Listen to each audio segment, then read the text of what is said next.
घोषणा पत्र जारी करते हुए केंद्रीय गृह मंत्री अमित शाह ने राज्य में यूसीसी लागू करने का वादा किया, तो दूसरी तरफ विपक्ष इसके विरोध में खड़ा हो गया। रिपोर्ट देखिए। जी का स्वागत है। ये मोदी पहला प्रधानमंत्री है जो यहां आया। इस घुसपैठिया गठबंधन को अपने एक वोट से फाड़ फेंकना है। कैसे देश को तोड़ो, कैसे देश को बांटो, कैसे समाज को बांटो, इनका यही कार्य योजना रहता है। एक एक घुसपैठियों को चुन चुन कर झारखंड के बाहर हम निकालने का काम करेंगे। अगर मैं घुसपैठियों का खिलाफ बोलता हूँ, जेएमएम मुझे सपोर्ट करना चाहिए। अगर मुझको अपोज करता है तो जेएमएम का पॉलिटिकल पार्टी का एफिलिएशन ही खत्म हो जाएगा। झारखंड विधानसभा चुनाव में इस बार घुसपैठ एक बड़ा मुद्दा बन गया है। वैसे तो बीजेपी पिछले कई महीनों से इस मुद्दे को सड़क से लेकर सदन तक उठाती रही है, लेकिन इस चुनाव के लिए जारी बीजेपी के घोषणा पत्र में इसके जिक्र ने सियासी तूफान मचा दिया है। घोषणा पत्र जारी करते हुए केंद्रीय गृह मंत्री अमित शाह ने राज्य में यूसीसी लागू करने का वादा किया और ऐलान किया कि झारखंड में महिलाओं पर अत्याचार करने वाले घुसपैठियों को उल्टा लटका दिया जाएगा। अमित शाह के इस अल्टीमेटम का जवाब आने में ज्यादा वक्त नहीं लगा और झारखंड के मुख्यमंत्री हेमंत सोरेन ने भी फौरन पलटवार करते हुए ऐलान कर दिया कि वो झारखंड में न यूसीसी लागू होने देंगे न एनआरसी। और अब प्रधानमंत्री मोदी ने भी अपनी चुनावी जनसभा में घुसपैठ का मुद्दा उठाया और इंडी गठबंधन को घुसपैठिया गठबंधन बता दिया।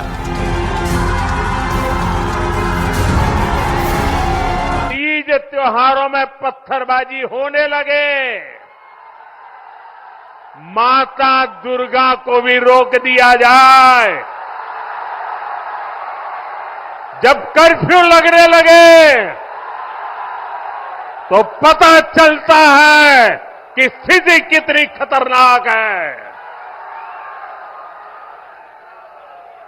जब बेटियों के साथ शादी के नाम पर छल कपट होने लगे तो पता चलता है कि पानी सिर के ऊपर से गुजरने लगा है। जब घुसपैठ का मामला कोर्ट में जाए और प्रशासन इससे इनकार करे तो पता चलता है कि सरकारी तंत्र में ही घुसपैठ हो चुकी है। हमने भी कहा है यहाँ यूसीसी एनआरसी का कोई बात नहीं होगा, यहाँ बात होगा तो सीएनटी एसपीटी और पेशा कानून का बात होगा। अजीब हालत, कैसे देश को तोड़ो, कैसे देश को बांटो, कैसे समाज को बांटो, इनका यही कार्य योजना रहता है। हेमंत बाबू, आपकी वोट बैंक आपको मुबारक। मैं आज कहकर जाता हूं, माताओं बहनों को, झारखंड के युवाओं को भारतीय जनता पार्टी की सरकार बना दीजिए। एक एक घुसपैठियों को चुन चुन कर निकालने का काम भारतीय जनता पार्टी करेगी। ये जिन जिन लोगों ने माताओं बहनों पर अत्याचार किया है उस सबको उल्टा लटका कर सीधा करने का काम ये भारतीय जनता पार्टी की सरकार है। झारखंड में तेजी से बढ़ रहे बांग्लादेशी घुसपैठियों का मुद्दा कोई नया नहीं है। संसद से सड़क तक इसको लेकर आवाज उठती रही है।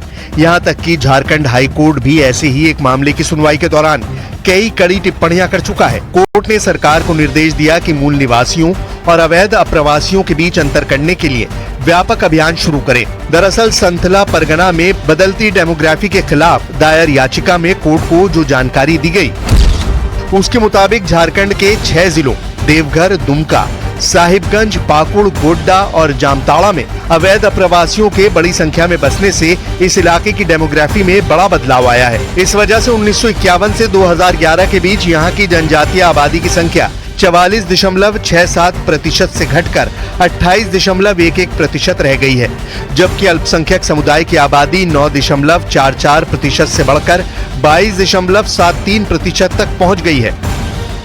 कोर्ट ने मामले की सुनवाई के दौरान झारखंड सरकार को कड़ी फटकार लगाई थी और आदेश दिया था कि संथाल परगना में रह रहे बांग्लादेशी घुसपैठियों की पहचान की जाए, बांग्लादेशी घुसपैठियों की गिनती की जाए। अब चुनाव का वक्त है, ऐसे में एक बार फिर घुसपैठियों का मुद्दा गर्म है और अमित शाह के यूसीसी लागू करने के ऐलान के बाद सियासत और तेज हो गई है। और इसी के साथ मारो राजस्थान में आज